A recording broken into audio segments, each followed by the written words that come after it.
Right. Right. Today, before going to the question discussion, first we have to discuss properties of regular hexagon. Properties of regular hexagon. Right. Right. Under this properties of regular hexagon, this regular hexagon we use in the coupling process also. Right. Now, today write down the subheading as properties of regular hexagon.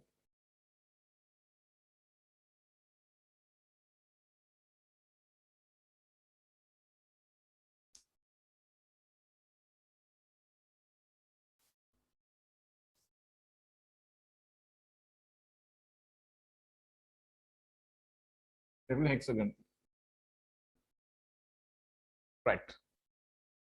You know, hexagon means a plane figure having 6 sides like this.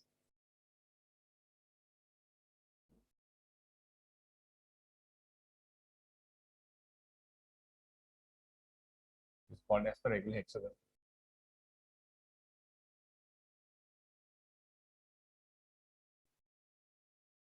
Right.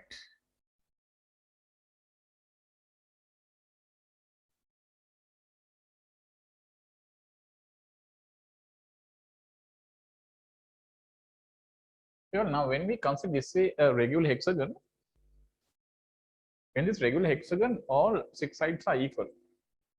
This way, all 6 sides are equal, and the interior angle, this each angle is 120 degrees.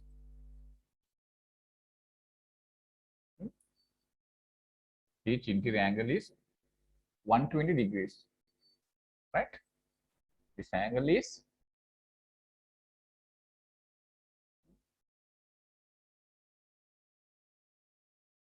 120 degrees, and all sides are equal. And people, if we take this regular hexagon as A, B, C, D, E, F. Now I can join like this. B and E I can join like this. C and F I can join like this. And A and D we can join like this. Then this, they meet at a point like this.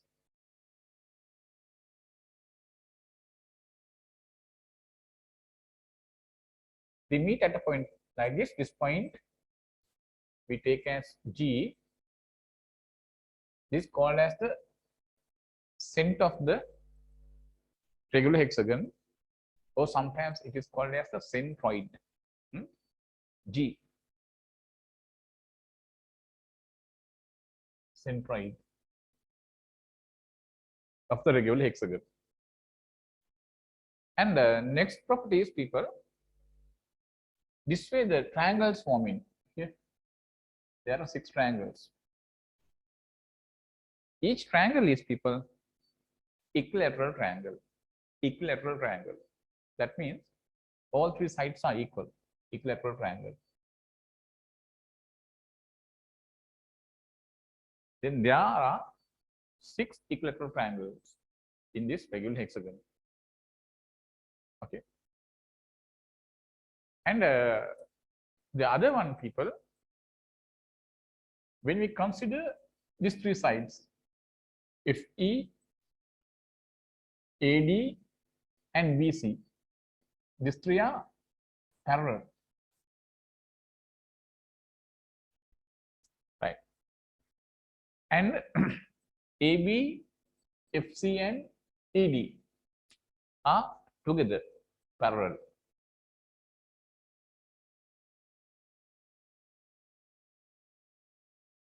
Right, people? And the other thing is, people, this AF, BE, and CD together parallel.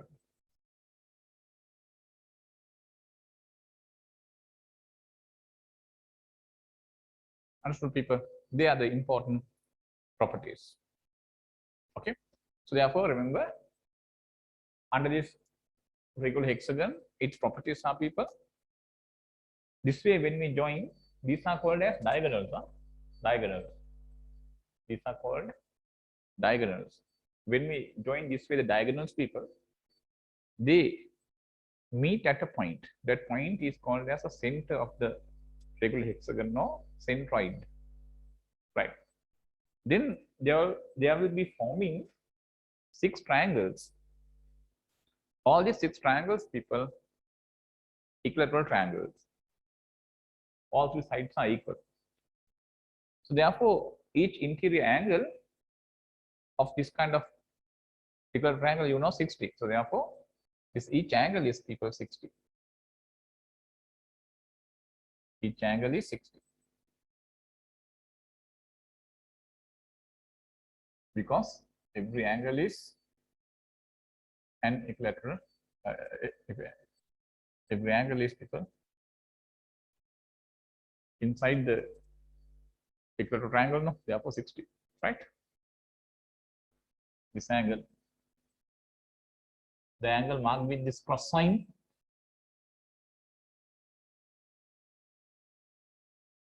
$60.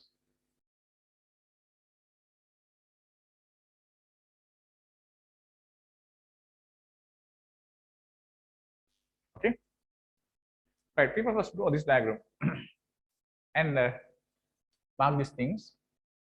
Then we'll write properties in words.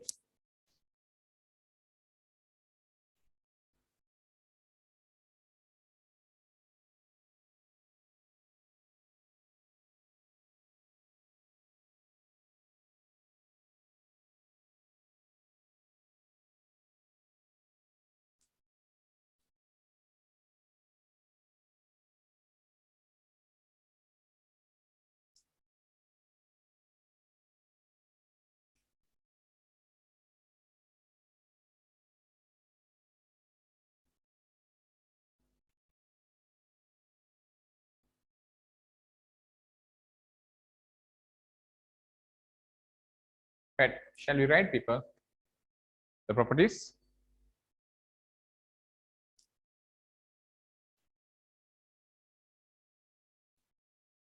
First one, write down. Every triangle is an equilateral triangle.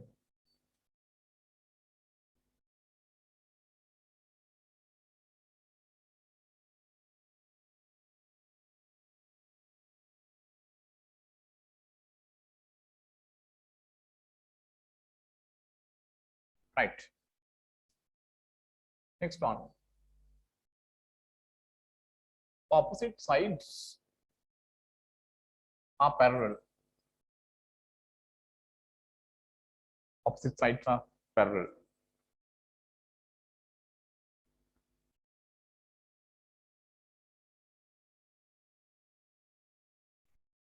That means, people,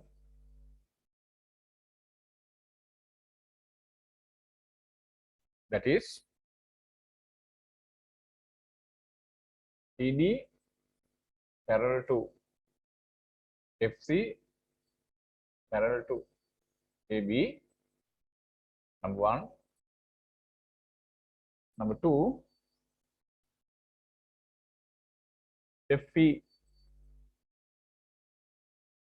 parallel to AD parallel to BC.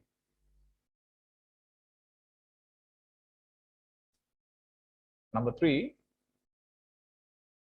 CD parallel to VE parallel to AF. This way.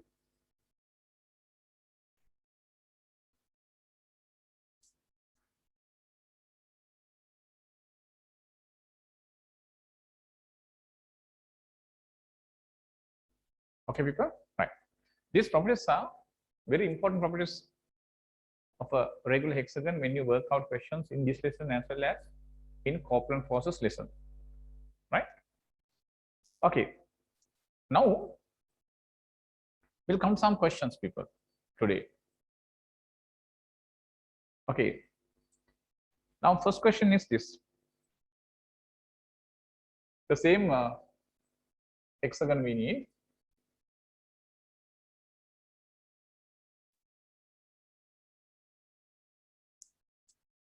Right, the same hexagon we need.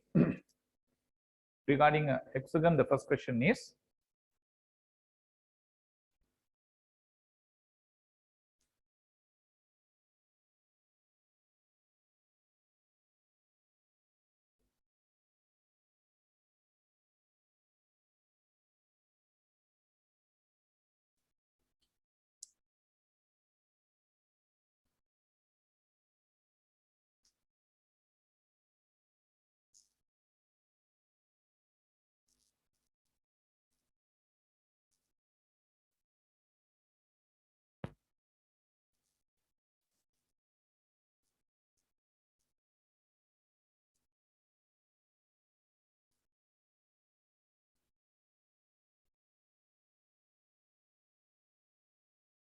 okay,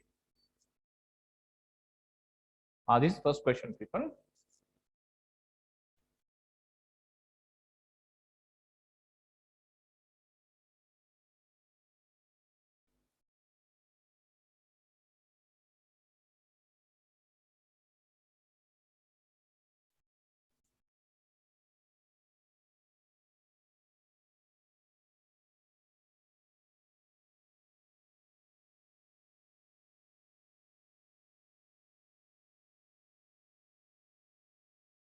Okay, the regular hexagon given like this. Here A, B, C, D, E, F. This A to B vector is given as, people, simple A vector. B to C vector given as simple B vector. This given as G, the centroid of the regular hexagon. Right. This is the first question.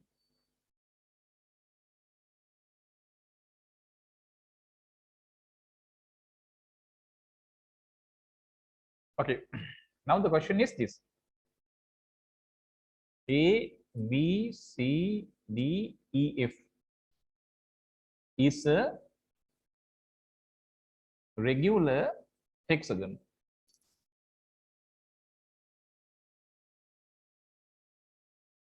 Regular hexagon. Prove that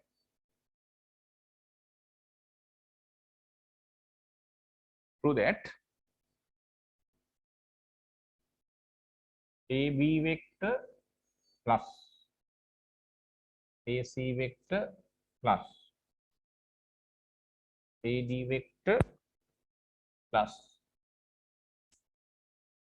AE vector plus AF vector is equal to 6 times AG.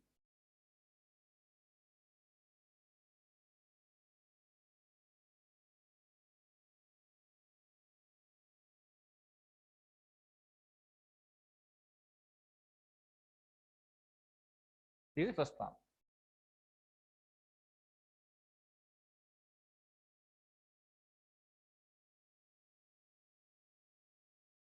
Second one, people.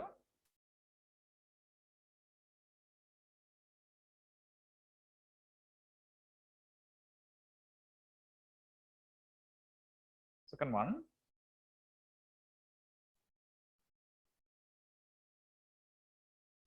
Number 2. AB vector plus AC vector plus AD vector plus EA vector plus FA vector is equal to 4 times AB vector.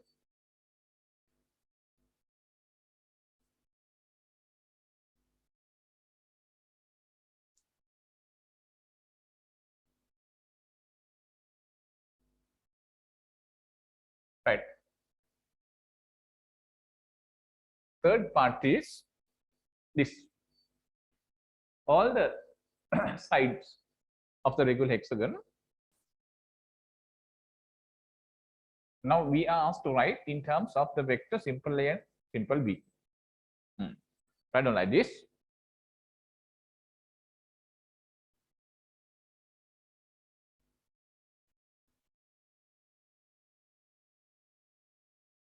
Determine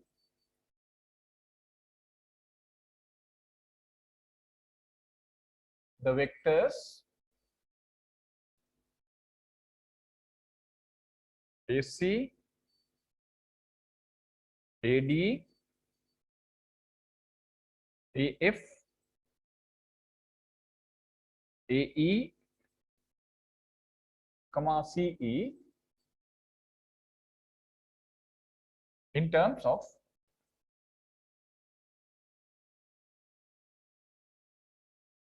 simple A vector and simple B vector. These are the questions, people.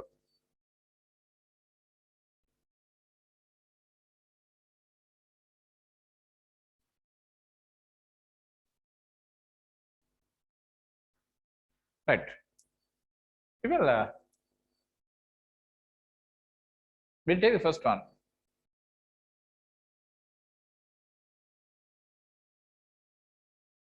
AB vector plus AC vector plus AD vector plus AE vector plus AF vector. There are some we have to prove equal 6 times AG. Okay.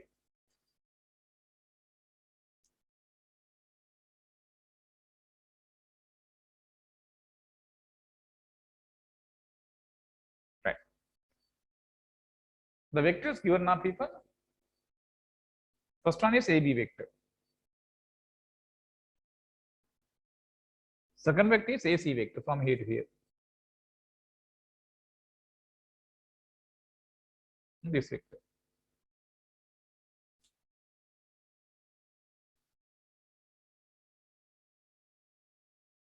AB vector, okay, AC vector. Next one is this AD vector.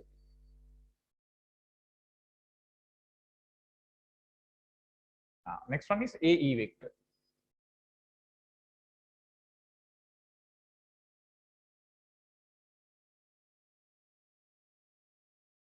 And this AF vector. They are the vectors given. This vector plus this vector plus this vector plus this vector plus this. We have to prove is equal to 6 times AG. Right.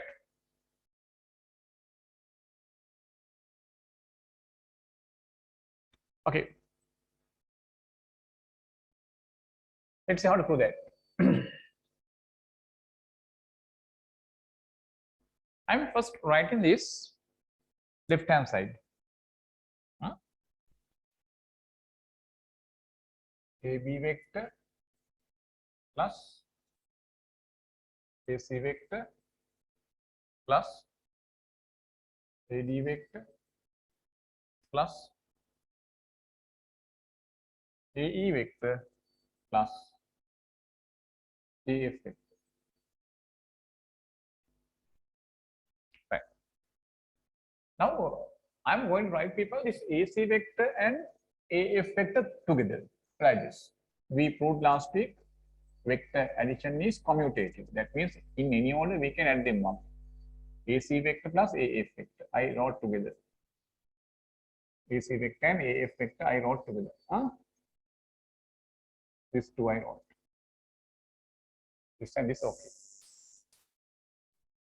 And next one is, people, AB and AB vector and this AE vector I am going to write. AE vector and this AB vector I write next.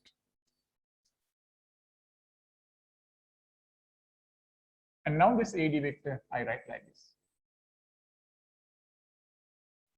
Okay, no?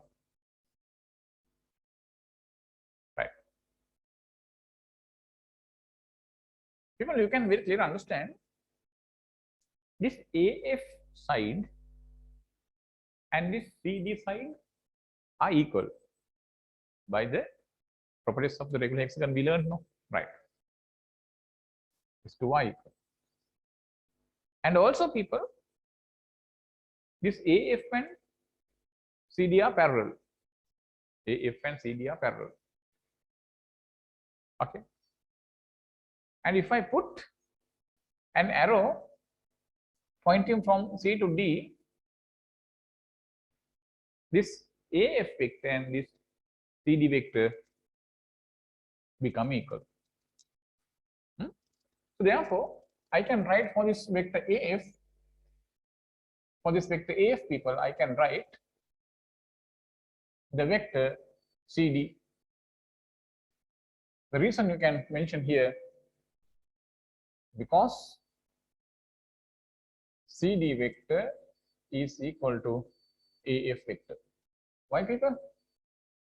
This AF line, CD line equal in length. AF parallel to CD, and A to F directed direction and C to D directed direction being equal. So therefore, they are the three conditions required for two vectors to be equal. So therefore, AF vector is equal to CD vector. And people, not only that, this one I can write now. This is AE vector plus AB vector is this. AB vector is this. This AB vector and people, this ED vector are also the same, equal. This length being equal, people. AB and ED are parallel, and A to B directed direction and E to D directed direction also the same. So therefore, right, ED vector and this AB vector equal. So therefore, instead of this AB vector, people, I can write ED vector. I can write ED vector.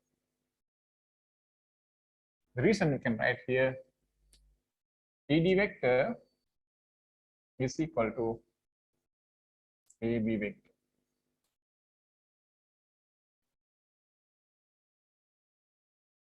And now, next one is AD vector. Correct now, people? Now, see what is this? AC vector plus CD vector. AC vector plus CD vector. What is AC vector? AC vector plus CD vector. It is equal to, people, AD vector by the triangle law of vector addition. So therefore, AC plus CD is AD vector. This is AD vector. And next one, AE plus ED. AE plus ED. That sum is again by the triangle law of vector addition, we get AD, right? This also AD. And another AD we have. Then you know AD plus AD plus AD. It is 3 times AD. 3 times AD vector. But people, you know, this length and this length also being equal. Therefore, this AD vector or AD line is 2 times this AG length. AD length is equal to 2 times AG length. When you move from A to G and A to D, the directed directions being equal, since both line segments lie on the same line, the lines are parallel. So therefore, we can establish vector relation between this equality. AD vector is equal to 2 times AG vector. Understand? So therefore, I can write here AD vector. AD vector you can write, people, 2 times AG vector. The reason you can write AD vector equals 2 times AG vector. So now we have 3 into 2 is 6. 6 times AG. We get the answer for this sum. Understand? This is how people we take the first answer. Right? So yeah, you have to use the properties of regular hexagon to get these answers. Right? Using that practice, people try to get the second and third answers. Right? AD vector is equal to 2 times B vector, also correct. But this time we have to prove the answer in terms of AG, no? That's why I wrote this way, AG vector. Okay, right. Take the rest, people. Right. Second part is this AB vector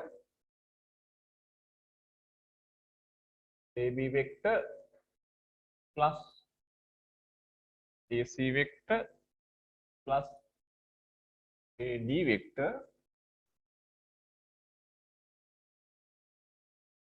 plus EA vector plus FA vector. We have to prove this is equal to 4 times AB vector. Right. The vectors given AB vector, AC vector, and AD vector given, and this time EA vector we have. Right. On this vector, we have EA vector.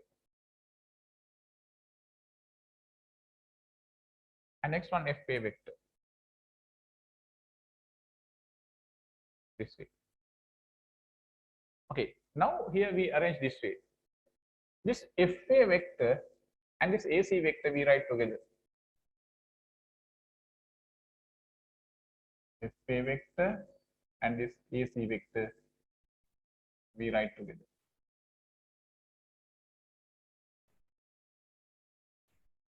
Okay. And AD vector and EA vector. AD vector and EA vector. I write EA vector first time, then AD vector. EA vector, this one, and this AD vector. We write together like this. First now, this AB vector.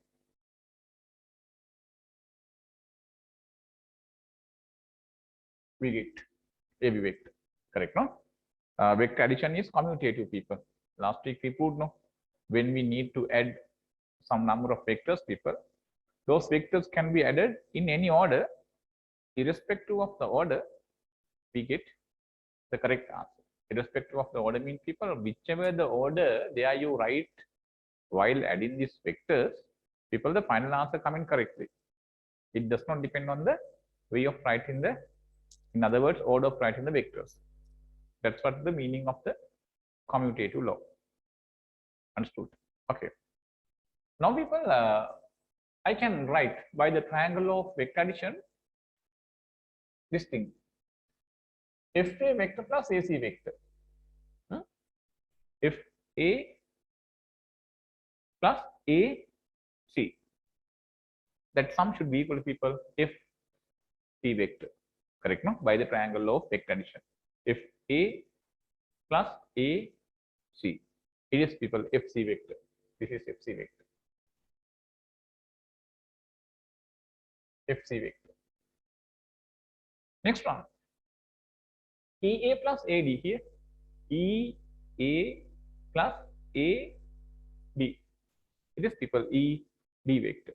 ED vector. By triangle of vector addition. And then next one is AB. Now next one, FC vector. This, people, FC. You know this FC length is 2 times AB length. Because we said but all these lengths being equal, no, people. Therefore, this F to C length is equal to 2 times AB. Therefore, FC vector is equal to 2 times AB vector.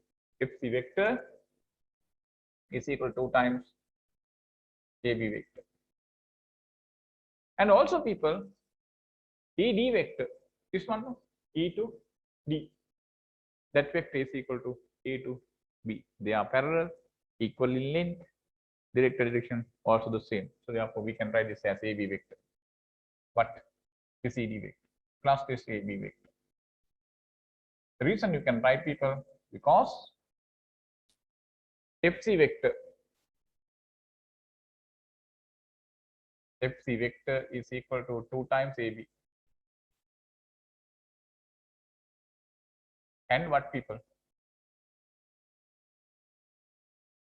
And the next one is ED vector is equal to AB vector. Now we have 2AB, AB, AB. It's 4AB people. 4 times AB. This is how we take that answer.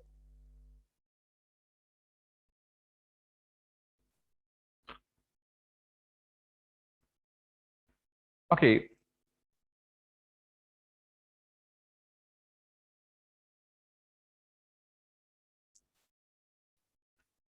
Next part. Part 3 people. Third part.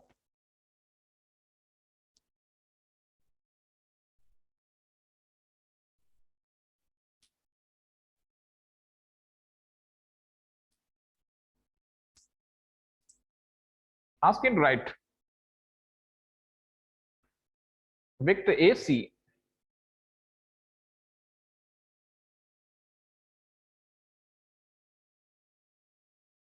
is people this vector AC. Ask him to write as in terms of A and B vectors. AC vector you can write by triangle law of vector addition. AC vector is equal to AB vector plus BC vector. AB vector plus BC vector is the AC vector. Therefore, AC vector is equal to AB vector is simple A vector plus BC vector is simple B vector. First one is okay. Your second vector asking is AD vector. A to D vector people, you know. A to D vector is 2 times A G vector. A D vector is equal to 2 times A G vector. But A to G vector is equal to this B to C vector. It is simple B. So therefore you can write AD vector, you can write 2 times AD vector. AG vector. But AG vector is equal to BC vector. AG vector is equal to BC vector. You can write the reason AG vector is equal to BC vector. By you know people, this length and this length equal and parallel. When you move from A to G and B to C, the directed direction also becomes same. So therefore, we get 2 times BC. BC vector is simple B. It's BC vector given as simple B people in the question. That also okay. Next one, AF vector. AF vector.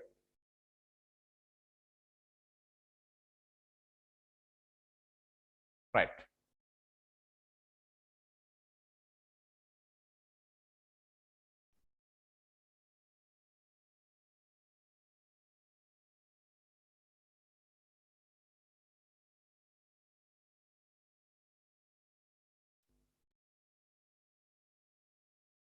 AF vector now we need to find this vector only we need.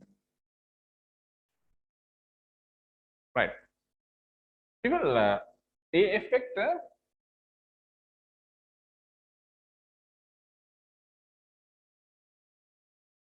if AF vector from here to here vector is equal to CD vector. CD vector. Correct, no? AF vector is equal to CD vector. Now we'll find CD vector. People, how to write this CD vector? by triangle law of vector addition, we can write this C to D vector starting from C and ending at D. C D vector. That C D vector, people, you can write using another path. That path should be a triangular path. What is the path to come to the point D starting from C? Yeah, C A D is the C D vector. Understand? Whenever you need to write a particular vector by means of the addition of another two vectors, this is how you have to think. Start from the initial point and come to the ending point, choosing alone another two paths. That is the people triangle law of vector addition. We need to write C to D vector. Starting from C, we have to come to this D. Come to this D along two sides. That two sides in this case, C A plus A D. Therefore, this C D vector I can write, people. This C D vector I can write. C D vector I can write, people. C A vector plus A D vector. Right? Then I can interchange the order of adding this, because as a commutative law and associative law we have learned AD vector plus CA. People, this CA vector, we can interchange the order of the letters. Then we said what minus sign coming out. So therefore, this CA vector I can write plus sign, this is available here. CA vector I can write minus AC. You see, once we interchange the order of the letters, we get minus sign. Then plus sign minus make, people, minus, no? AD plus and minus minus AC. Now you can substitute for AD, people, we found 2B minus AC vector earlier we found A plus B. Then here we get minus B, 2B. 2B minus B is B minus A is the AF vector.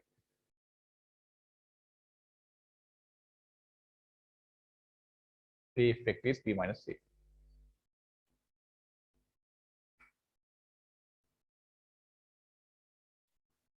Right, like that, people, find this AE vector, the fourth one. AE vector and CE vector.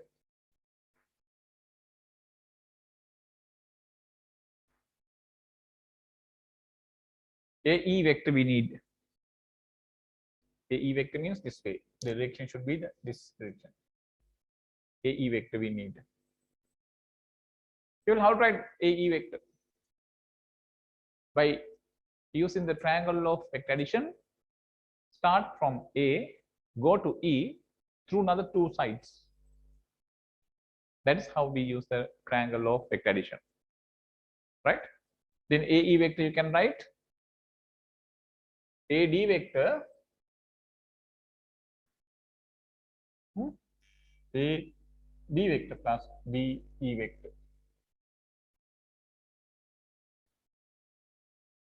Right. I write this one, people, AD vector plus this DE vector I write by interchanging the order of the letters, like minus ED. People, now plus and minus make minus AD vector minus ED vector. AD vector we found, people, 2B minus E to D vector is, people, equal to A to B vector. This is AB vector. ED vector is equal to AB vector, but AB vector is simple A. 2B minus simple A is the AE vector. Next vector is people CE vector.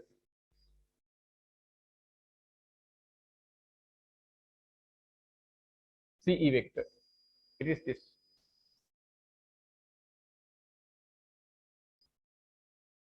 How to write the CE vector? CD vector plus DE vector. No? CD vector plus DE vector. CD vector plus DE vector.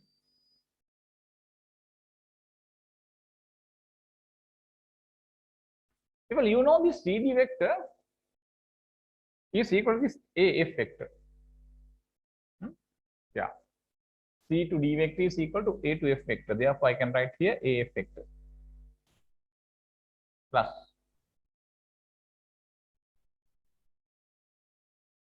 this DE vector I can write by taking minus sign out or interchanging this order.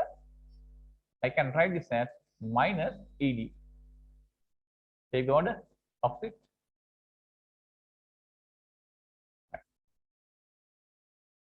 Here plus and minus make minus. AF vector plus AD vector. AF vector, people, we found V minus A. This ED vector is people equal to AB vector. Then AF vector is B minus A. ED vector, E to D vector is equal to A to B vector, it is simply. So therefore, here we get minus A people minus 2A. B minus 2A. It is the CE vector. It is the CE vector. This is how people we take that answer.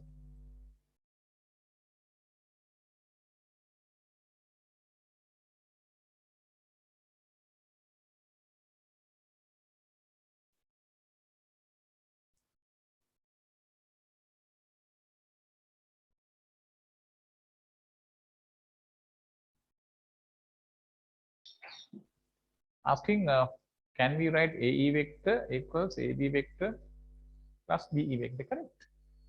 A to E vector is equal to A to B vector plus B to E. Correct. Triangle of vector addition. No? Right.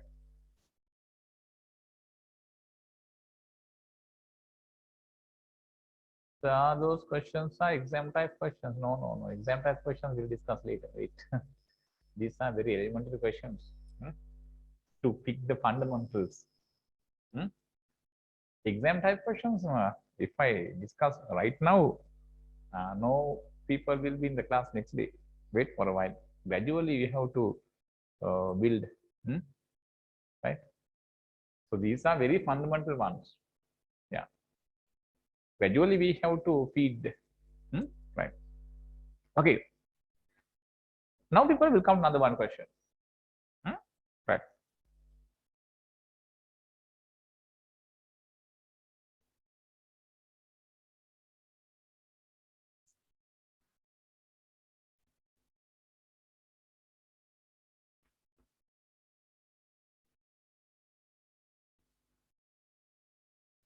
Okay, people, in your oil geometry,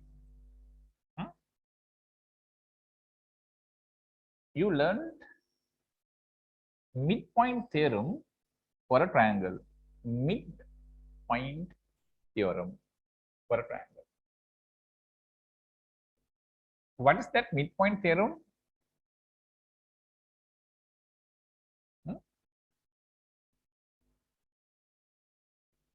Midpoint theorem is, people, this when we consider any triangle like this,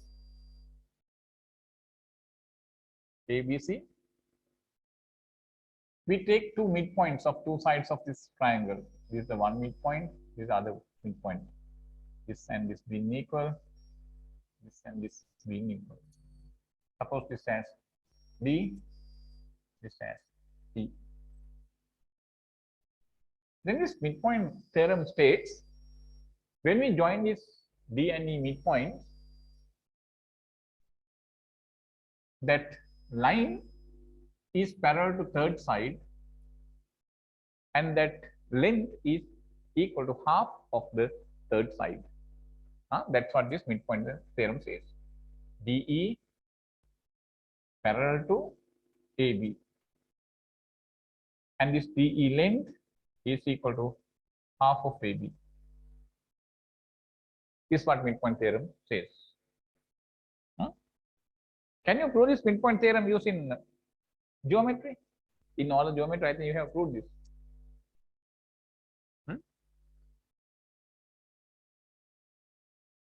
People? Yeah, how to prove that one? Right, so these midpoints, first we join. And we produce this way, no? This line. And through the point B, we draw another line parallel to AC.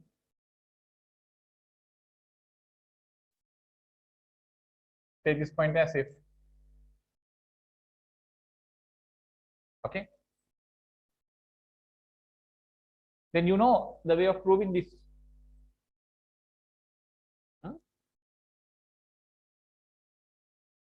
What are proof people there?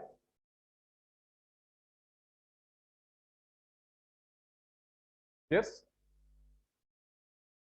We can prove this triangle and this triangle are congruent triangle.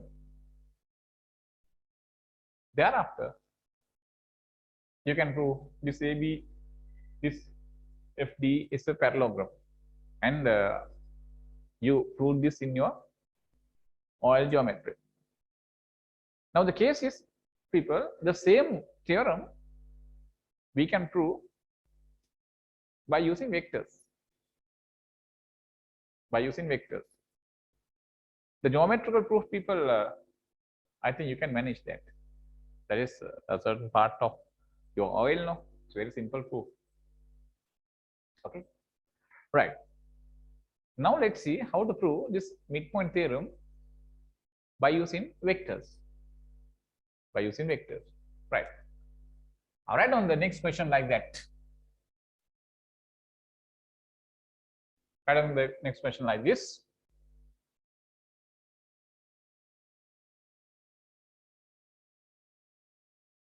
Using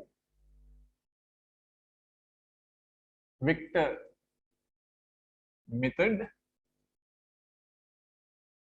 prove the midpoint theorem. Midpoint theorem for a triangle.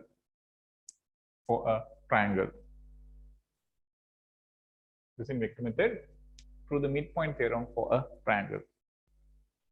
This is the question next.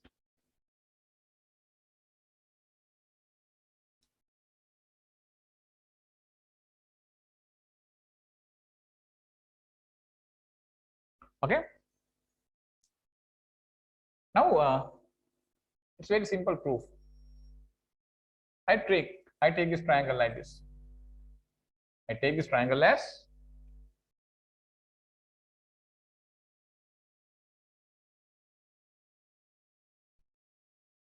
I take the triangle as OAB. OAB. Okay. And the midpoint of AB side and this OB side I take as C and D. Then C and D are midpoints. These two are equal. These two lengths are separately equal. Right. And people, I am going to consider this point O as the vector origin. You know what is meant by the vector origin? We learned. Okay. Under the position vector part, we learned what is meant by the vector origin. From that point only, all vectors starting. Such a point only we defined as a vector origin. In this case, this point O, it is the vertex of this one vertex of this triangle. That point O, we take as the vector origin. Relative to this vector origin, I am going to take the position vector of this point capital A as simple A and position vector of the point capital B as simple B. Understand? Right. So then Vector origin has a position vector, null vector. We know that. This vector I am going to take as vector simple A, and this vector I am going to take as vector simple B. Okay. First draw the triangle, people, and thereafter we will explain about this diagram. Right. First draw the diagram.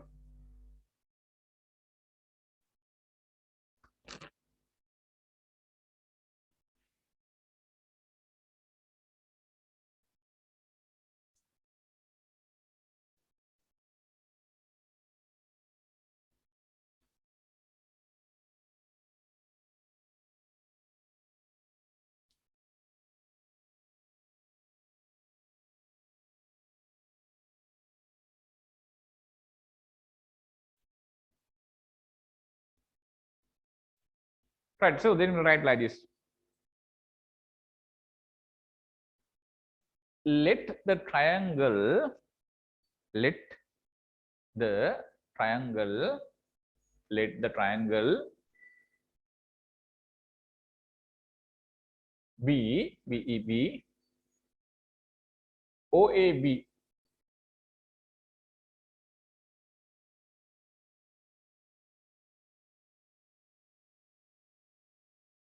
also let OB BEB let O be the vector origin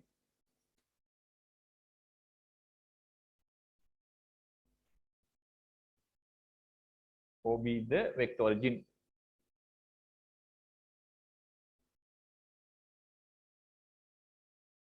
Relative to vector origin O,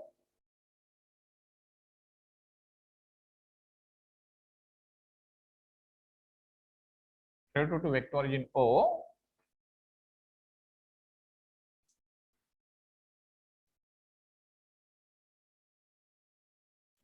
let the position vectors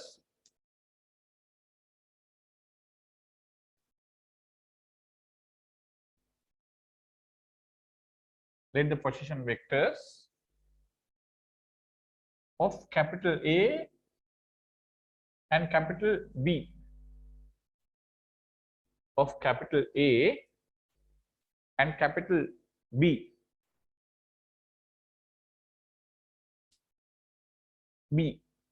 of capital A and capital B.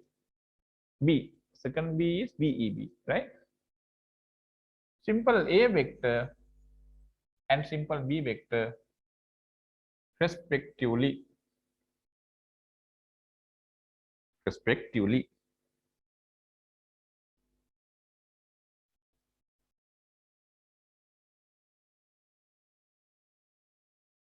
Also, C and D, BEB, the midpoints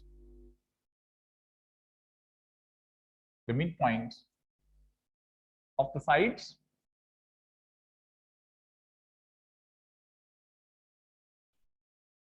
OB and AB,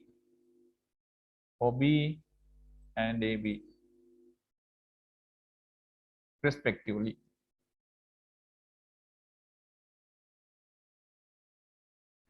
And people, now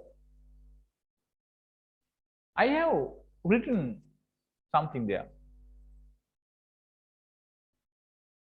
Our question was using vector method through the midpoint theorem for a triangle. That's our question. People, in this case, you have to first write what is the triangle you are going to use to prove this one. That is our OAB triangle. And other properties which are very important to prove this one, because the reader doesn't know anything about this triangle. So now, once you answer this question, people, the reader should be able to understand what is your triangle, what are the important properties to prove this part, and everything must be there. People, usually we define the answer of a question like this. Now, if somebody, without reading the question,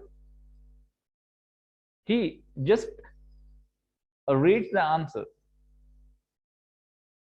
By reading the answer, that reader should be able to understand then what should be the question in such a way that people we have to answer. That is how people we define the way of answering a question. So in this case, people, if you don't write anything like this, just draw in this one, that is incomplete. Incomplete. So therefore, whenever you prove something like this, people, the thing you use for that proof, you must explain clearly using words like this. Understand? That's how we answer A-level question. Don't keep majority in your mind and don't write less on your page, because the examiner who marked your paper, he can't read your mind. He reads only your answer script. So therefore, whatever you have in your mind, if you feel that is important, you must write that in your answer script to get marks. Understand? Right. So from the very beginning, practice like this, people, then you can minimize your silly mistakes gradually when you go to the A-level examination. Understood? Right. Now, people, I'm going to prove this using very simple method. Secondly, I'll explain how to prove this kind of question at the examination to get the full marks. Right. First method is this. Now, you know, people, here, this OA vector is simple A vector. So therefore, usually I can mark here close to the point its corresponding position vector like this. And here also position vector of this B related to O, we took as B, simple B vector.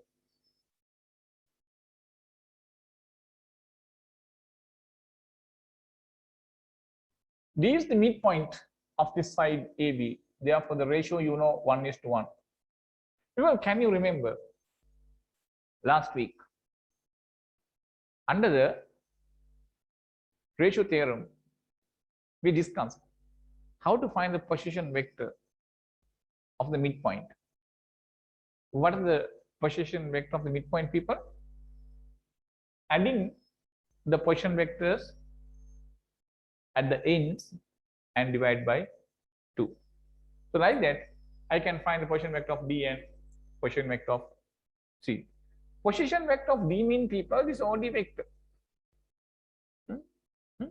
And then we can write position vector of D. It is what, people? OD vector. This OD vector only, people, we said we can write by adding this vector and this vector and dividing by 2. And then we get vector A plus vector B divided by 2. This we got by using directly the ratio theorem. Right. Secondly, people, I can write OC vector. OC vector. OC vector means position vector of the point C. It is this OC vector. Then OC vector I can write, people, this way. C is the midpoint. Position vector of the midpoint can be found how? Adding the position vector at the ends of the line segment and dividing by 2. Then it is 0 vector, null vector plus vector B divided by 2. So this is OC vector. 0 plus B is B, people, right? B by 2. Now I am going to find, people, this CD vector. CD vector. People, how to write the CD vector? We know CD vector we can write by using the triangle law of vector addition. And I told you, whenever we need to write a given vector using the position vectors, how to write that, people? On the right hand side, you have to write first what? in the left hand side second letter position vector minus in the left hand side first point position vector. So therefore CD vector is what, people? Position vector of D minus position vector of C. Can remember that? Right. Now we can substitute for position vector of D, people, from here it's A plus B by 2. Vector A plus vector B by 2 minus position vector of C is, people, vector simple B by 2. Then once you simplify, take in the common denominator here, 2. Numerator is A plus B minus B. These two you can cancel down. Thereby, people, we get vector A divided by 2 as in the left hand side CD vector. CD vector. Right? But people, what is the simple A vector? But simple A vector. Simple A vector means the vector O to A. OA vector is the simple A vector. Then I can put for the simple A the vector OA. Therefore, you can write, therefore, CD vector is equal to, this 2 means half, no, people. I write this half like this. This 2 means 1 by 2, it is half. And the simple A. The simple A is what? OA.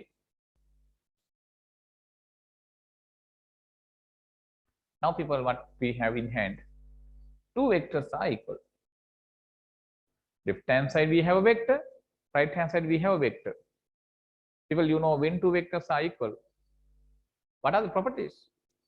Yeah, first property is what? The left hand side length is equal to right hand side length. The left hand side line segment and the right hand side line segment are parallel. So therefore, this vector equality gives us what, people? Vector equality gives, this implies first property is what? CD left hand side length, CD length is equal to half times OA length. Second property, by this vector equality we can take this, people, left hand side line segment CD should be parallel to right hand side line segment OA. Understand? See, by this 2, what do you get? CD mean this length. That length is equal to half of OA. This CD length is equal to half of OA. And second one, CD is parallel to what? OA. Correct, no? That's what the midpoint theorem. CD is half OA, CD parallel to OA. That means we have proved. Hence the proof is completed. Hence the proof completed is completed. Understood? Right. So this is how, people, we prove the midpoint theorem. Understand? Right. First, carefully understand and take down these, people. Okay, people. The next part is this next question. Right. People, when we consider any quadrilateral, quadrilateral means, you know, a plane figure having 4 sides, like this. Suppose we have a quadrilateral like this, right?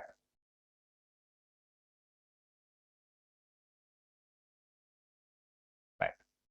This is a quadrilateral. Now, in this quadrilateral, people, we first mark the midpoints of the sides.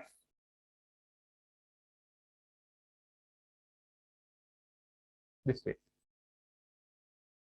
These are the midpoints.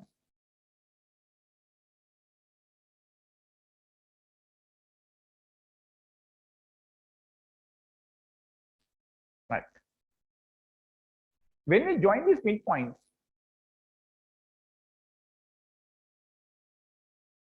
when you join this midpoint, people. Another quadrilateral is formed. Another quadrilateral is formed. People, this quadrilateral formed is always a parallelogram. Is always a parallelogram. The initial quadrilateral can be any quadrilateral. Once the midpoints of that side, four sides, are joined, the new quadrilateral formed is people a parallelogram. You know what is meant by parallelogram?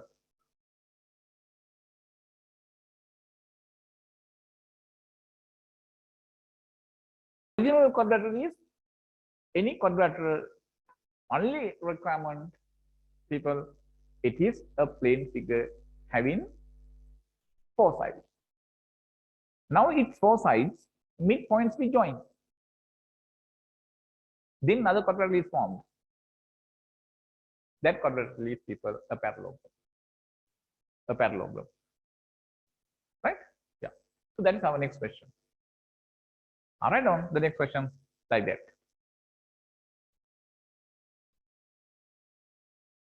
I'll write down the question like this. So that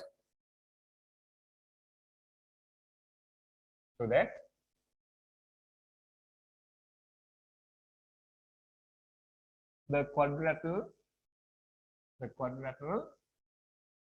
formed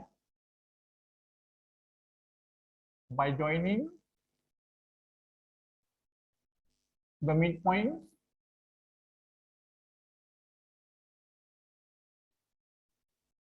so that the quadrilateral formed by joining the midpoints of the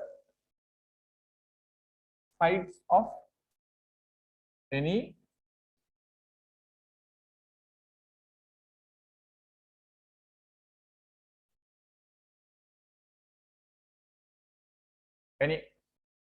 quadrilateral is a parallelogram. Is a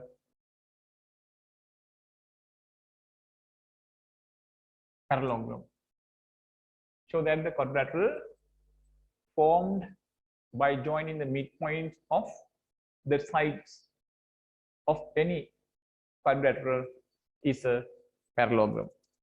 Is a parallelogram. Right, people?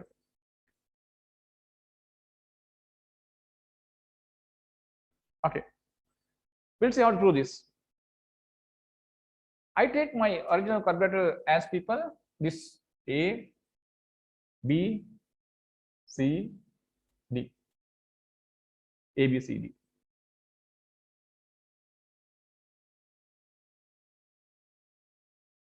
And I take the midpoints as P, Q, R, S. Understand? Right now. First draw the diagram and thereafter we'll write.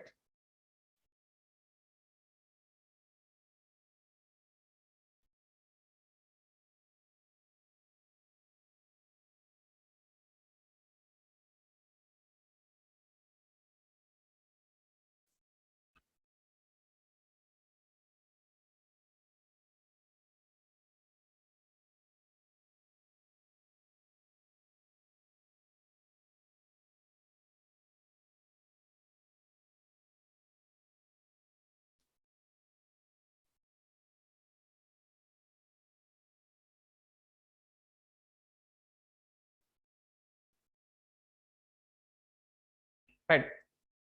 Now write down people like this.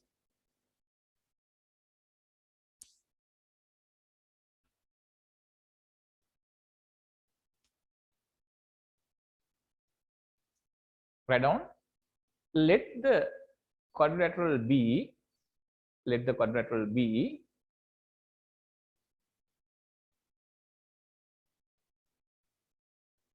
capital A, B, C, D. Capital A, B, C, D.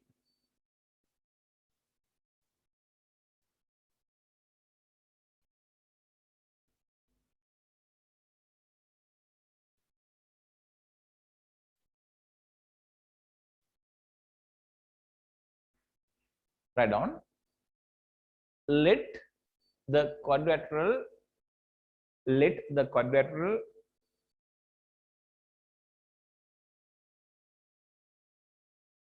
obtained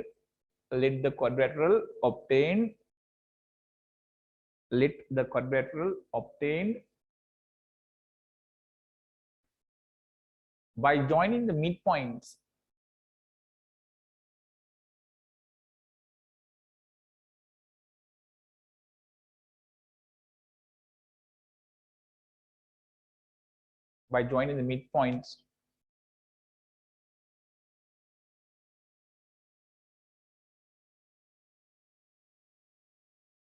of the sides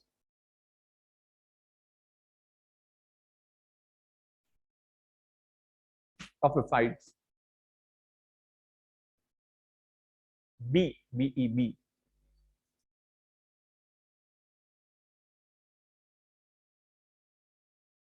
capital PQRS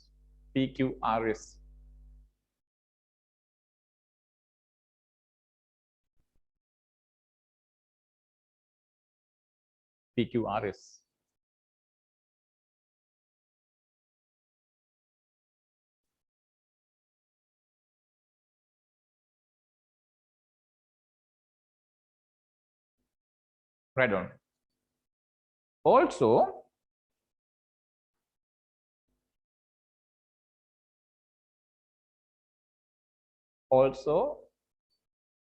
relative to a vector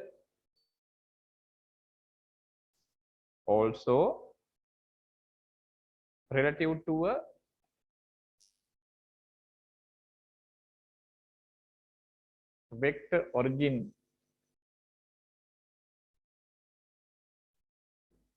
O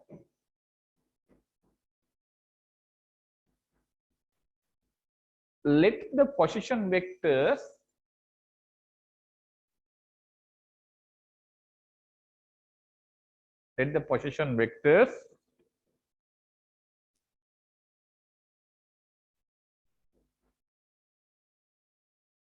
of capital A comma capital B comma capital C and capital D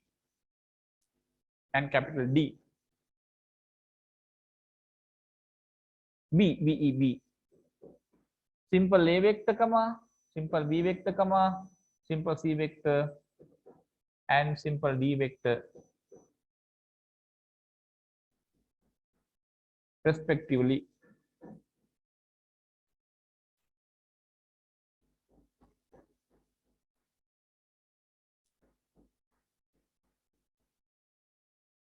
Right, people? Now that vector origin can be somewhere on this plane. Vector origin means point O, no? It is not compulsory, people, to show that point O. We can take somewhere on this white surface as our vector origin, no. Then the position vector of capital A point means if the vector origin is here, position vector of capital A means, people, this vector OA.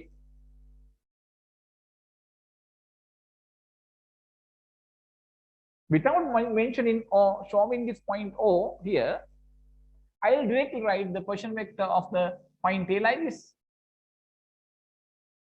Never mind, it is not compulsory always to show the position of the vector origin on the plane. Understand? Though you prove that, show that way, people, never mind. Okay, so then I take like this. Position vector of B, we assume to be simple B. Here it is simple C. This is simple D. Right? Okay. Now I'll tell you the way of getting this answer. People, first of all, find the position vectors of the points P, Q, R, S. They can be found very easily, people. Every point P, Q, R, and S is a midpoint of the respective line. The position vector of the midpoint of a line segment can be found by adding the position vectors at its ends and dividing by 2. Then you can now write position vectors of this PQRS in terms of A, B, C, D vectors. After that, people find PQ vector and find SR vector. Right? What is the first? First step is find the position vectors of P, Q, R, S by using the ratio theorem. Secondly, find people PQ vector. How to write PQ vector, people? Position vector of left hand side second point minus position vector of left hand side first point. Next one, find SR vector. That also position vector of R minus position vector of S. Now, when you find this right hand side, people, you can see the right hand side become equal. Therefore, you can say PQ vector and SR vector become equal. Now you know, people, when two vectors are equal, first thing you can say the line segments are equal and they are parallel. That means this PQ length and SR length being equal. Also they are parallel. Also they are parallel. You know, people, in any quadrilateral, opposite sides are equal and then parallel mean what, people? That quadrilateral is a parallelogram. Understood? In any quadrilateral, if the opposite sides are equal and parallel, that quadrilateral is a parallelogram. That's the end of the proof, people. I'll give you 2 minutes. Just try that question, people. According to this order, try this one, people. I think you can do this. Right. Hurry up, people. Right, people. Now we'll write one by one. Position vector of point P. This. It's a midpoint, no, of this side AB. So therefore, the position vector of P going to be this vector plus this vector by 2.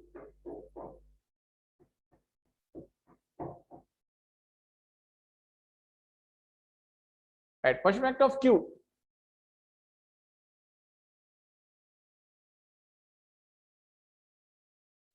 This vector plus this vector divided by 2, B plus C by 2.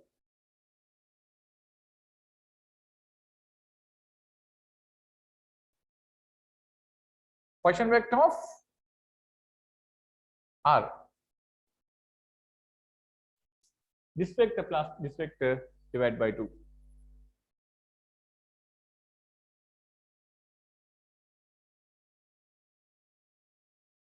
Position vector of S.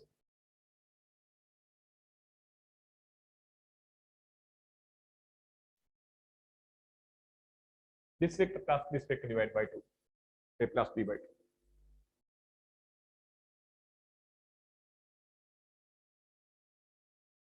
Right. Now we'll write PQ vector. PQ vector. How to write, people? PQ vector?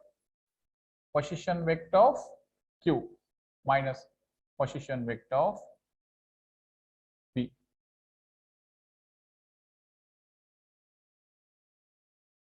Position vector of Q, B plus C by 2.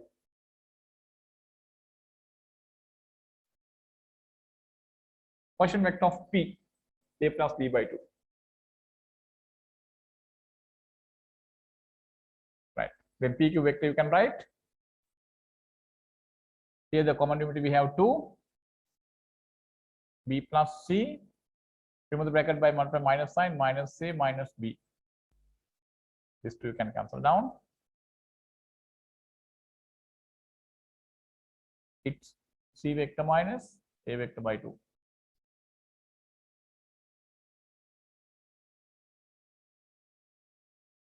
right? This is the PQ vector.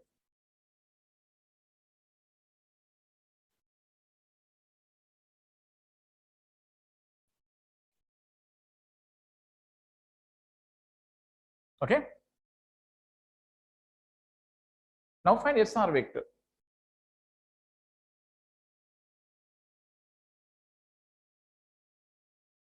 How to write people SR vector? Second letter position vector should come to the right first. Position vector of R, P plus D by 2.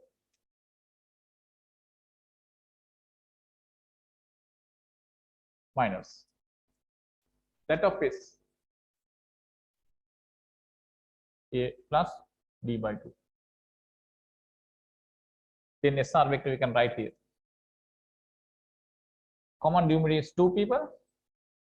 When you remove the bracket, this will be minus A, this will be minus D. Then this D minus this D you can cancel down. Here we have C minus A divided by 2.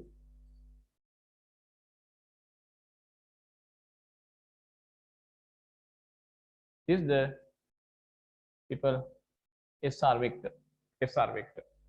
You can see here PQ vector right hand side is C minus A vector divided by 2. SR vector right hand side also people C minus A by 2. The right hand sides are equal. Therefore, the left hand side must be equal. Now you can see people. Then you can write PQ vector is equal to SR vector. Because the right hand sides are equal, no? Therefore, the left hand side must be equal. When two vectors are equal, people, what are the properties you can say? First property is PQ length is equal to SR length. Second property is PQ side parallel to SR side. That means these two sides are equal in length, and these two sides are people parallel. You know, in any quadrilateral, if the two opposite sides are equal and parallel, that quadrilateral is people a parallelogram. Therefore, we can write, therefore PQRS is a parallelogram. Therefore, PQRS is a parallelogram.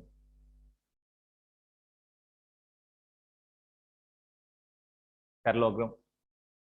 Hence, we get the result. Right. Hence, we get the result. Write down. Hence, we get the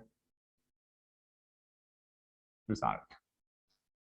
Hence, we get the result.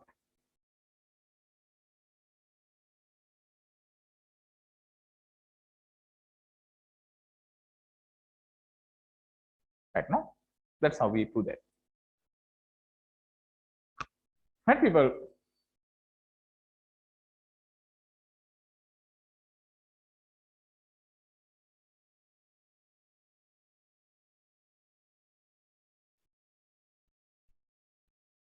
Okay, we'll come another one question, people.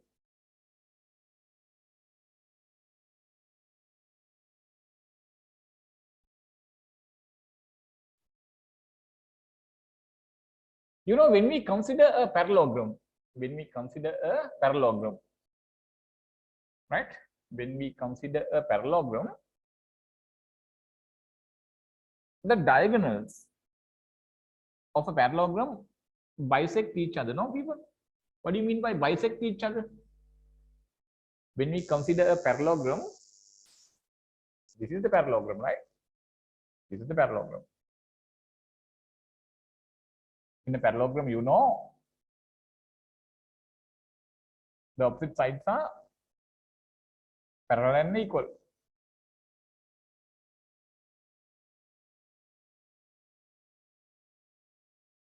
When we join the diagonals, these are called the diagonals, right?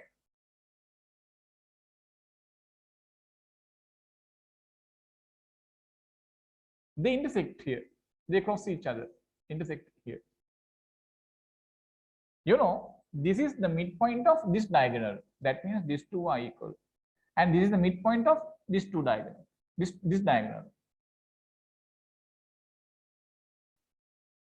The midpoints of this diagonal and this diagonal now overlap, coincide.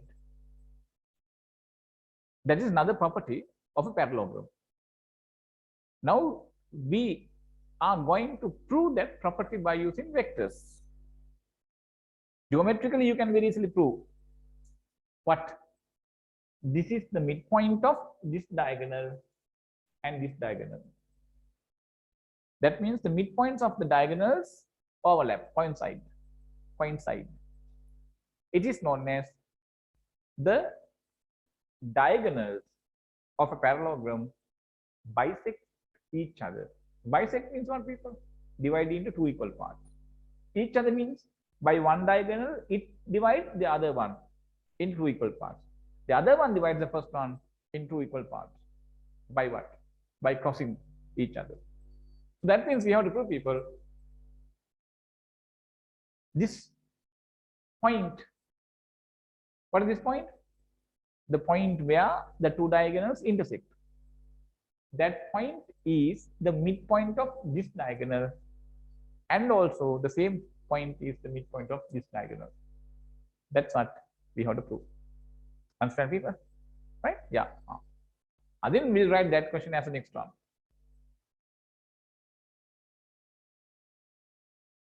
Prove by vector method. Prove by vector method.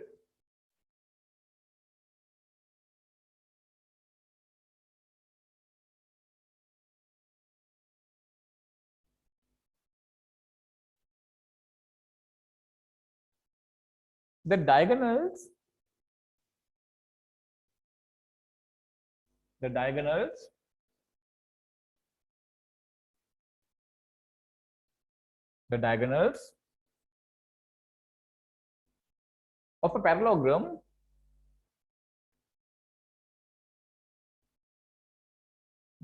of a parallelogram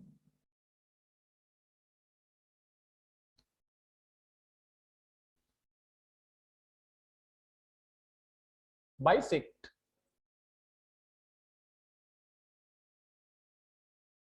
each other. Bisect each other.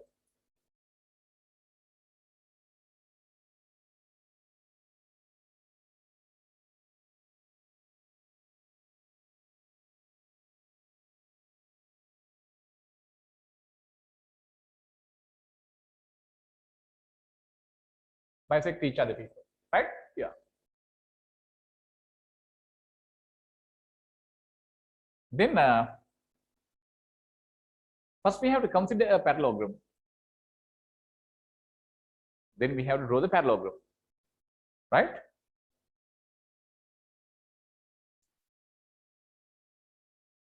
You see.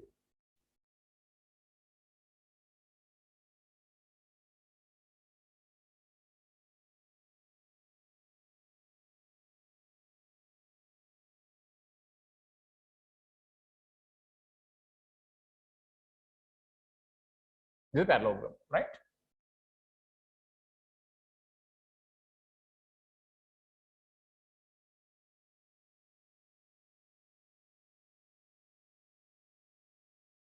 Let the parallelogram be OA CB, right? I'll take like this, OA CB. And let us take this point A as the origin. Point O is the origin. Its position vector is null vector, zero vector. Relative to this O, the position vector of capital A is simple A, and that of point B, I am going to take as simple B. This whole thing, people, we must write before you start the proof. Right. First, draw the diagram, people.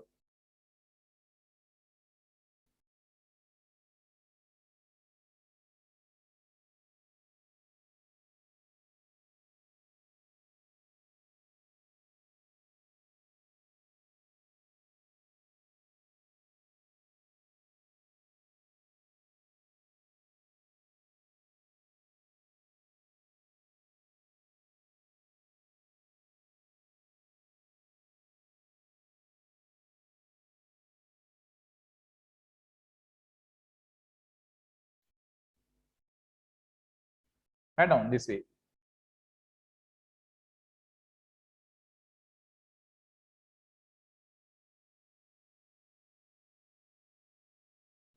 Write down like this, people. Let the parallelogram be. Let the parallelogram be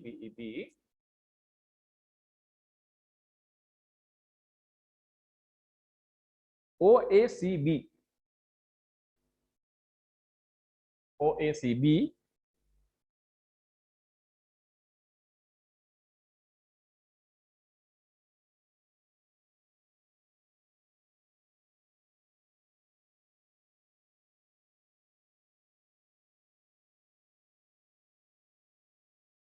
let O be the vector origin. Let capital O be the vector origin.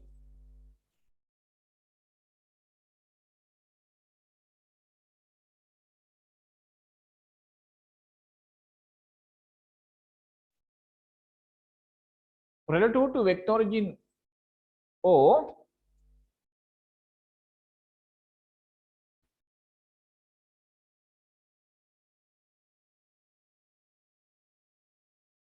let the position vectors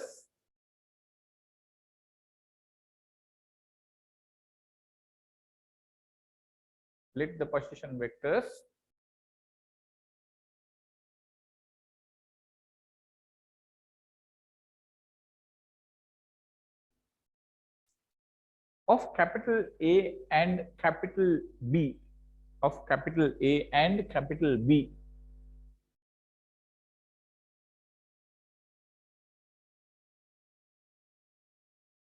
of capital A and capital B, capital A and capital B, last B is BEB. Simple A vector and simple B vector respectively.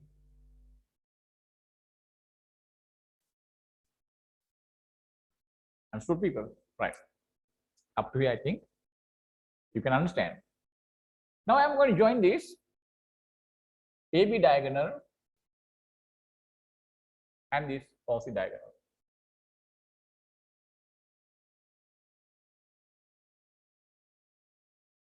Right. Okay, people? Right. Now, the midpoint of diagonal OC I am going to take somewhere here as D. Midpoint of diagonal AB I am going to take as the point E. People, if I take this point as the midpoint of OC and midpoint of AB, then there is nothing to prove. No, already we have taken that midpoint of the both diagonals as this point. Therefore, there is nothing to prove. Therefore, don't take that point as the midpoint of any. We'll take separately. Then how do we prove this? D is the midpoint of OC, E is the midpoint of AB. Then I am going to prove this D and this E, the 2 points overlap each other, coincident. Understand? Now this D and this E overlap. D and E are not two different points. They are the same point.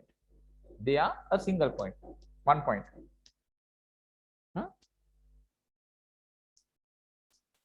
After people proving that D and E are coincident points, how to say this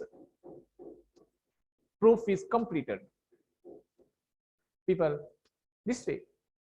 D is the midpoint of what? OC. Therefore, point D should be somewhere on OC. E is the midpoint of AB. E should be somewhere on this AB. D and E coincident mean, people, this D can't come to this point.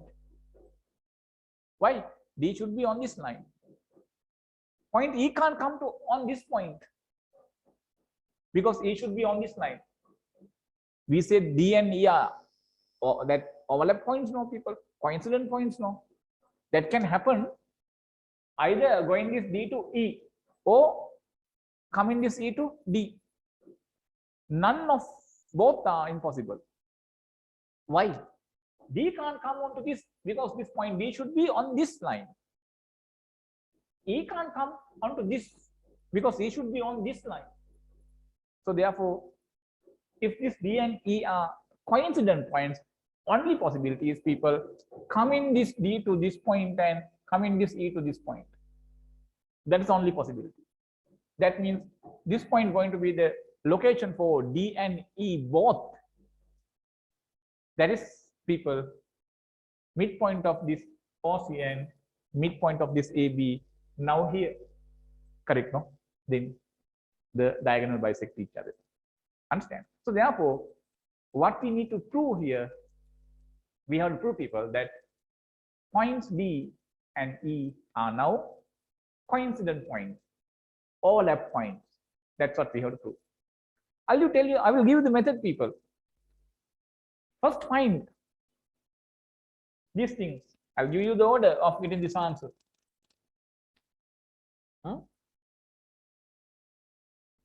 First thing is this, people. Find this OC vector. That means this vector. Position vector of C. Find this. Midpoint of OC is B. Find position vector of D. By using what? Ratio theorem you can find. Midpoint of OC is D, no? Right. Third one, people. Position vector of E. Find that. Once you consider the position vector of D and position vector of E, you can see, people, the position vectors of D and E being equal. It says something. First, come up there. You have to prove position vector of D is equal to position vector of E. First, come to this. Thereafter, I'll tell you how to take the answer. Right. Start, people. I'll give you 2 minutes. Hurry up. I will see, people. This OACB is a parallelogram, no? So therefore, this AC vector and this OB vector are equal. Okay, right. So therefore, OB vector is the simple B vector. Position vector of B mean, people, O to B vector. Then OB vector is simple B. So therefore, this AC vector also simple B. Then we said we need to find this OC vector. OC vector can easily be found, people, by using the triangle law of vector addition. OC vector is equal to OA vector plus AC vector. Then you can write by OAC triangle, OC vector is equal to OA vector plus AC vector. Now C vector, we can write, people, OA vector is simple A vector plus AC vector simple B. Right. Then OC vector, this vector starting from O, ending at C. People, any vector starting from the origin and ending at another point means that is the position vector of that second point. So therefore, this A plus B means what?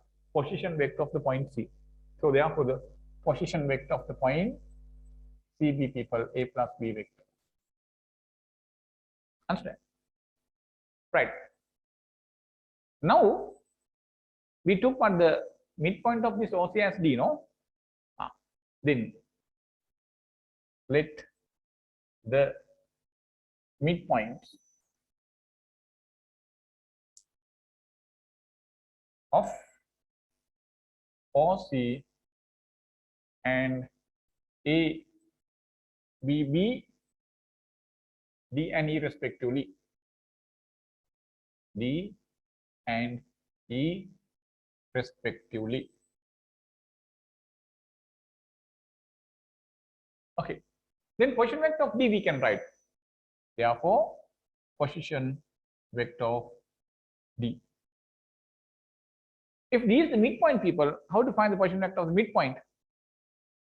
Distance the Poisson vector plus distance the Poisson vector divided by 2. And then it is A vector plus B vector is the Poisson vector of this plus null vector divided by 2. This is A vector plus B vector by 2. Poisson vector of E. What are that, people? E is the midpoint of this AB. A midpoint Poisson vector we can write how? Adding the Poisson vectors at the ends and dividing by 2. What is that? Vector A plus vector B divided by 2.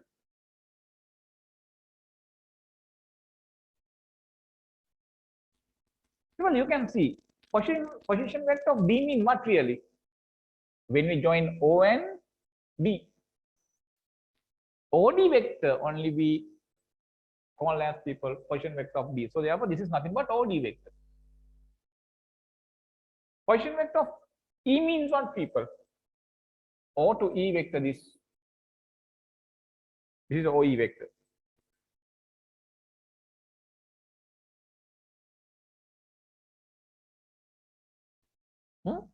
Divide by 2. Then you can see here A plus B by 2, here also A plus B by 2. The right hand sides are equal. Therefore, the left hand side must be equal.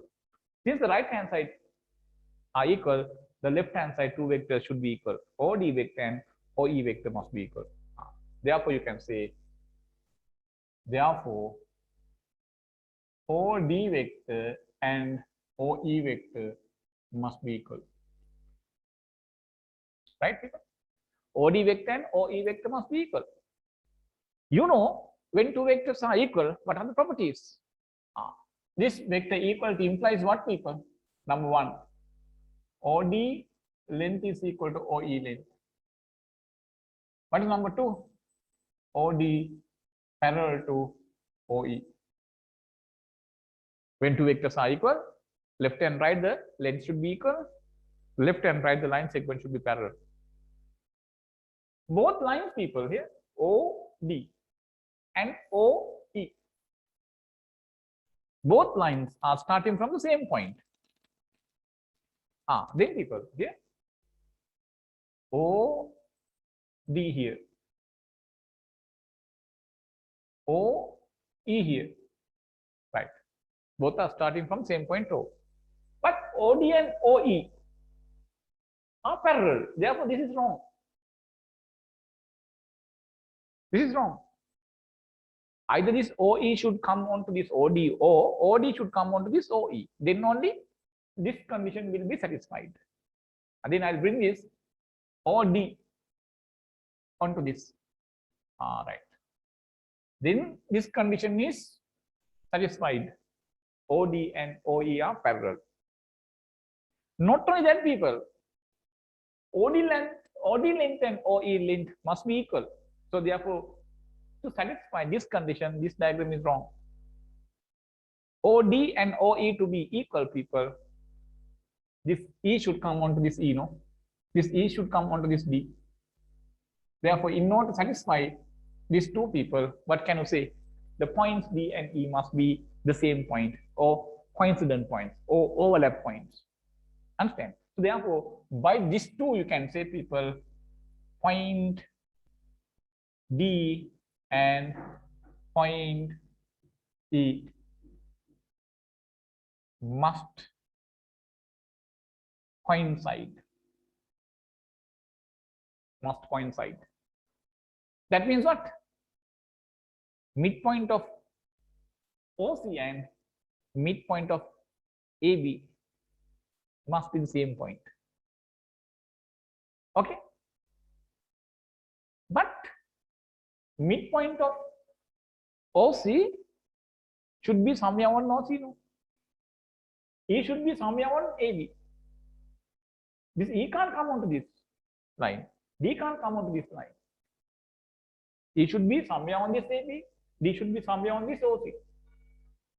If D and E coincident, mean, people, the only location to satisfy that D and E to be coincident points is this. Understand? So therefore, the possible location for the points D and E is the point of intersection of the two diagonals. Why? That is the point which is common for both diagonals, OC and AB both. So that is therefore the only possible location to lie for these points D and E, since they are coincident points. So therefore, point D and point E must coincide. Therefore, the possible location for the points D and E should be the point of intersection of the two diagonals. All right. So therefore, the possible location for the points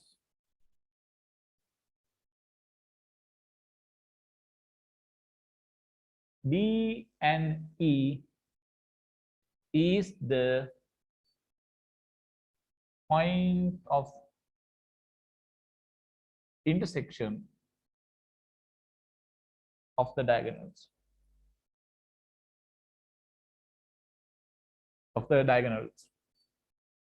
Is the point of intersection of the diagonals. So therefore, both this D and E here, what is that? D and E are the midpoints, no? The midpoints of this diagonal and this diagonal, both are here. What do you mean by that? The diagonals of a parallelogram bisect each other. Understand? That's how we prove this part. Okay, then you can write hence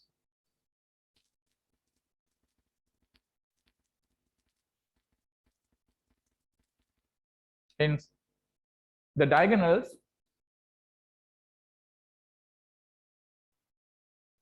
of a parallelogram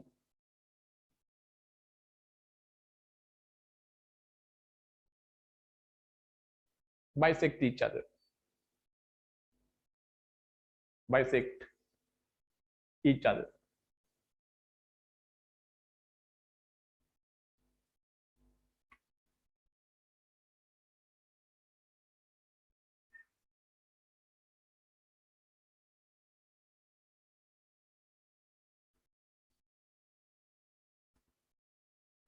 Okay, now people, right?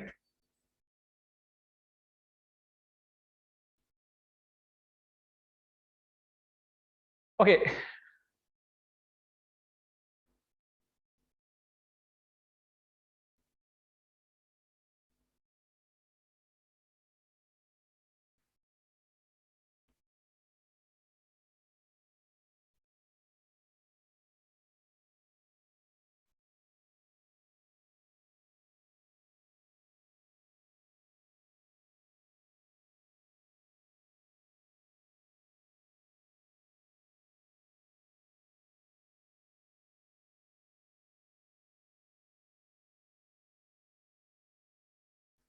Okay, now people, we can go to the next theory part.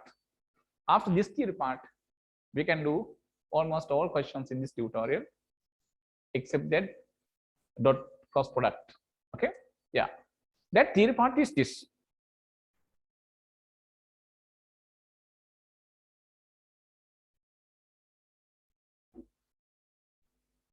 The next theory part is, people, we'll prove the theory today. Now suppose we have two vectors like this, vector A here, vector B here. These two vectors A and B are non-parallel vectors. Non-parallel. Number two, second property is non-zero. Non-parallel and non-zero. Non-parallel means, people, these line segments are not parallel. Non-zero means these vectors A and B are not null vectors. Not null vectors. Understood? Right, now we have another vector equation involving these two vectors, simple A and simple B. Right? That vector equation is, people, that vector equation is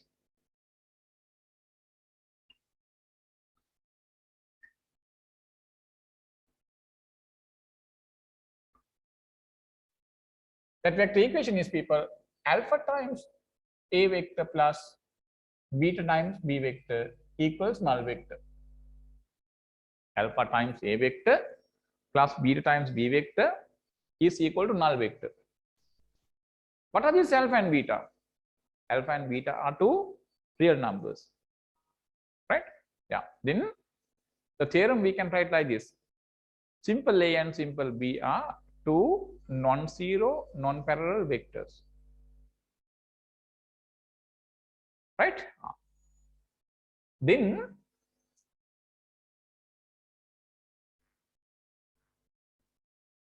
alpha A plus beta B is equal to null vector if and only if and only if alpha equals 0 and beta equals 0. You know, when this is if and only if proof, people, to both directions we have to prove. What are the both directions mean, people? When this is true, right? When this is true, for this to be true, alpha should be 0 and beta should be 0. Conversely, if alpha equals 0 and beta equals 0, we have to prove this becomes true. That's true. We did this one via in quadratic equations. Most of you have joined the quadratic equation lesson, right? The students, they haven't done the quadratic equation lesson in that seminar. Please, you have to join that Wednesday group to cover up what the quadratic equation. I'll listen when I start that. Okay, right. So then we'll write the theorem, people. Then we'll write the theorem.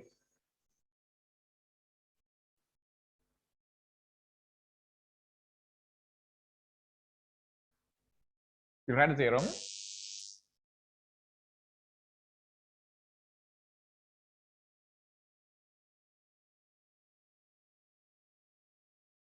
Write down let simple A and simple B be two non-zero, non-parallel vectors.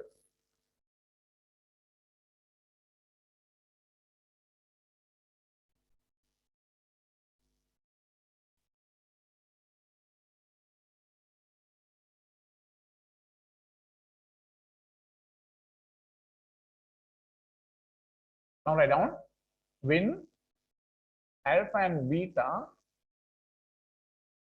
are scalars,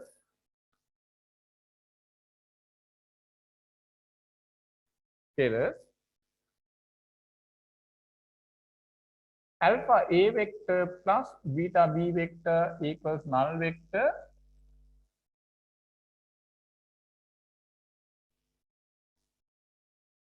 if and only if and only if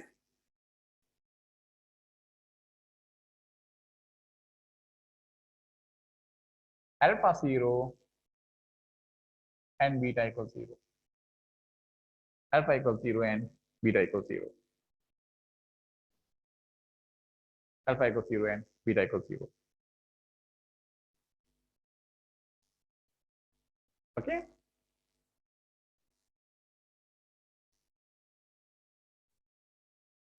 Right, people, this is the theorem. Right.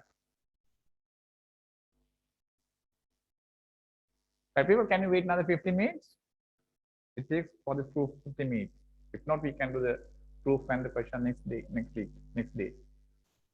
Are you okay? Huh? Yeah.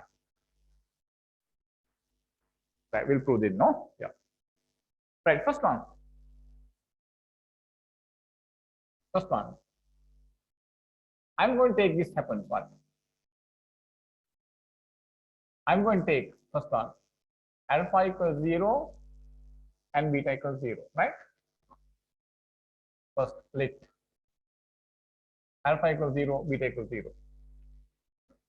I'm going to show when alpha equals 0 and beta equals 0, I'm going to show this alpha a plus beta b is equal to null vector. Then let's see. Then you can say alpha a vector plus beta b vector. What happens? Alpha is 0, no? Is 0 times a and 0 times b. 0 into a vector means not 0, remember people. When you multiply any vector by 0, your answer is not 0. It is called as a null vector. When you multiply any vector by 0, answer is not 0, people. Answer is 0 vector, remember. This is 0 vector. Plus this is 0 vector. 0 vector plus 0 vector is 0 vector. So therefore, what happens? Alpha a plus beta b is equal to 0 vector. That means when alpha is 0 and beta is 0, we have now proved what? This alpha a plus beta b is equal to 0 vector. One proof is okay. That's very simple. Then we have to prove secondly what? Secondly, what we need to prove is when this alpha a plus beta b, when this alpha a plus beta b equals 0 vector, when this happens, now we have to prove that happens under alpha 0 and beta 0. Therefore, in the second proof, I have to take that this alpha a plus beta b sum is equal to 0. Starting from this only, now we have to prove alpha 0 and beta 0. Understood? Right? Yeah. Let's see how to prove the second part. Come to proof. And take the first one.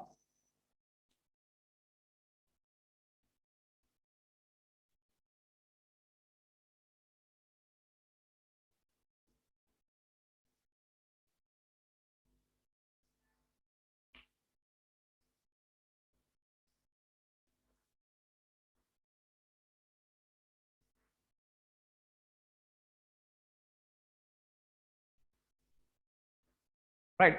Second proof, people. Let alpha a plus beta b is equal to null vector. Right. Now what we need to prove, people? Starting from here, we have to prove alpha and beta both become 0. Earlier we proved what?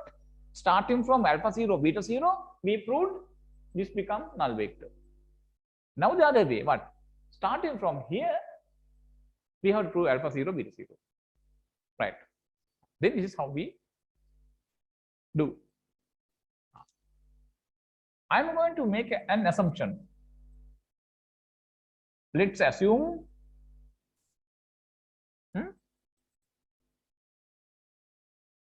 okay, alpha not equal 0. Let's assume alpha not equal 0. We assume that alpha not equal 0. Right? If alpha is not equal to 0, people, I can divide both sides of this by this alpha, because alpha not equal to 0, no? So what if alpha is 0 and when we divide? People, when you divide something by 0, we get what? Meaningless, very horrible answers. Okay? You know this thing. We have shown this many times. X squared minus x squared is equal to x squared minus x squared, no? Right? You can take x out from the left hand side. Right hand side, you can factorize this by considering this as difference of two squares. Like this. This x minus x and this x minus x we can cancel down. Then left hand side x, right hand side x plus x is 2x.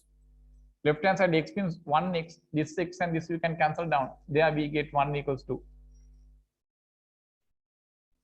1 and 2 being equal. We proved this. People, is this 1 equal to 2 or 2 equal to 1? No. Wrong statement. What is the error, people, there that led to get this wrong statement? People, the cancellation. What is meant by this cancellation? Cancellation means both sides be divided by x minus x. This cancellation we can explain like this. Left hand side be divided by x minus x. Right hand side also be divided by x minus x. This x minus x and this x minus x, this and this.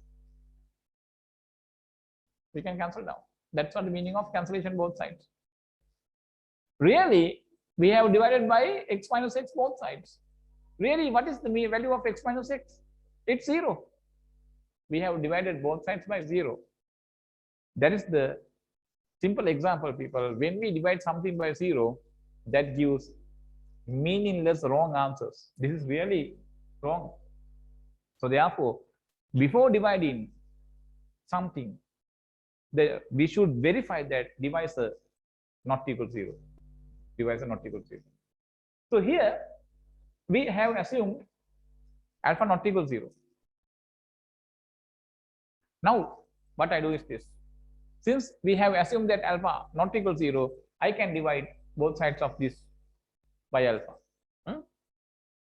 Now alpha a plus beta b equals null vector, we divide by alpha.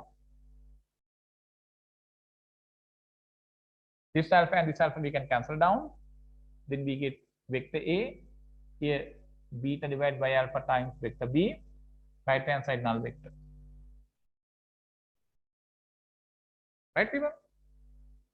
Now what happens?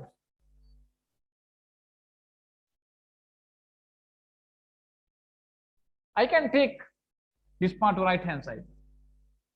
Then we get what? A equals 0 vector minus beta by alpha times b. Then we get vector A is equal to minus beta by alpha times b. People, with this minus sign and beta by alpha, beta is a number, alpha is a number, no. Then their division is another number, no. It's a real number. I'm going to take with this minus sign beta by alpha as k. Let k is equal to minus beta by alpha. What is k? K is a real number. Then we get this vector equality like this. Vector A is equal to k times vector B.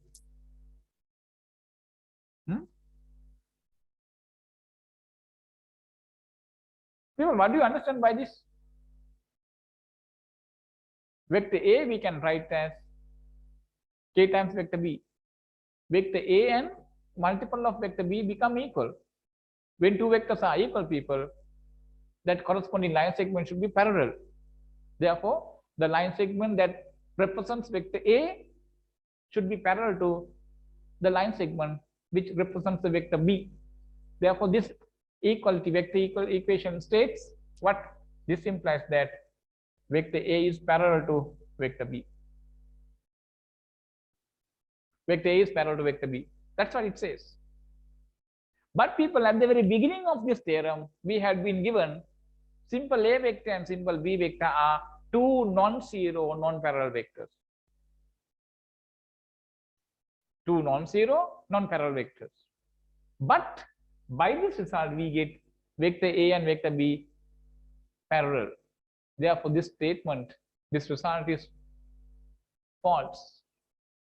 This kind of wrong statement, wrong result, we get because of the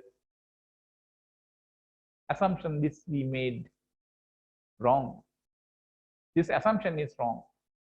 What assumption? Alpha not equal 0. It's wrong. Therefore, what is the correct one? Alpha equals 0 is the correct one. Understand? We can say here, this is false.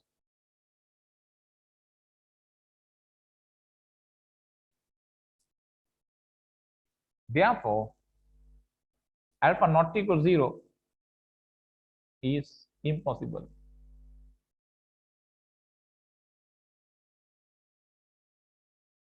Then what is the possibility? Alpha not equal 0? Impossible. Therefore, alpha should be 0.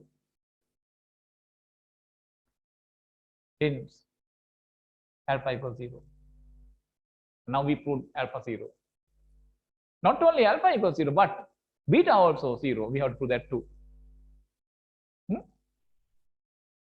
Then how to prove that beta 0? Beta 0 can be proved like this. Now, alpha A plus beta B is equal to null vector, no? Because we have to start from there, no? In that, since we have obtained the answer of alpha as 0, put that alpha 0 here. Put alpha equals 0. What do you get? 0 into A plus beta B is equal to null vector. This product is null vector. Beta B null vector. This null vector plus this will be beta B vector is equal to null vector. People, you know, when you multiply beta and this vector B, arms is null vector. People, see here, 2 into x equals 0. When you multiply this 2 by x, arms is 0. We know obviously 2 is not equal to 0. But when we multiply this 2 with this x, product is 0. Then what is the possibility here? X should be 0. Like that, this B is not a null vector. But once it multiplied by beta, the answer is null vector. Therefore, definitely beta should be 0. Beta should be 0. This implies beta should be 0. This gives us beta equals 0. Understand? That means alpha 0 and beta 0 both we got. Hence, alpha equals 0 and beta equals 0. That is how we prove that if and only if part. Understand, people? Right now? Yeah. Right, come to the proof. Come up to this, and thereafter we start from here.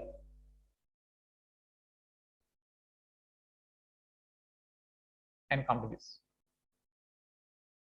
That's how we prove this theorem.